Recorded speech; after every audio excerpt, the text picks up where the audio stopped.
বাঁশ ও বেতের নান্দনিক এসব আসবাবপত্র নিপুণ হাতে তৈরি করছেন সিলেটের হস্তশিল্প কারিগররা।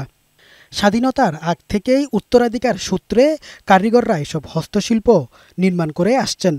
অন্যান্য আসবাবের তুলনায় কিছুটা ভিন্ন এবং বাংলার ঐতিহ্যকে বহন করে বাঁশ ও বেতের তৈরি এই শিল্প। স্থানীয় চাহিদা মিটিয়ে এসব পণ্যের কদর রয়েছে পাকিস্তান, ভারতসহ বিশ্বের বিভিন্ন দেশে।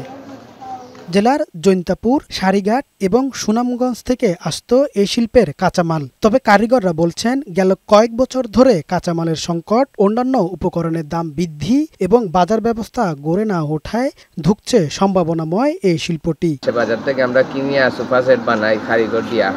আল্লাহ দিয়ে দিয়েছিল ওগুলো সুন্দর করে বেতমালা, পালংমালা, চেয়ারমালা, এগুলো আন্তর্জাতিক বাজারেও তারা সেল করে। এই শিল্পে প্রসারে সরকারি বেসরকারি পর্যায়ে আর্থিক ও কারিগরি সহায়তা চেয়েছেন বেত শিল্পের এই গবেষক। আমরা প্রত্যাশা রাখবো সরকার তাদের পাশে দাঁড়িয়ে তাদেরকে এই আর্থিক সহায়তা সহ কারিগরি সহায়তা প্রদান করবে বলে আমরা মনে করি। ঐতিহ্যবাহী শিল্পটি প্রসারে প্রশাসন আরও কার্যকর ব্যবস্থা নেবে, এমনটাই প্রত্যাশা সংশ্লিষ্টদের। কামাল উদ্দিন, বৈশাখী সংবাদ।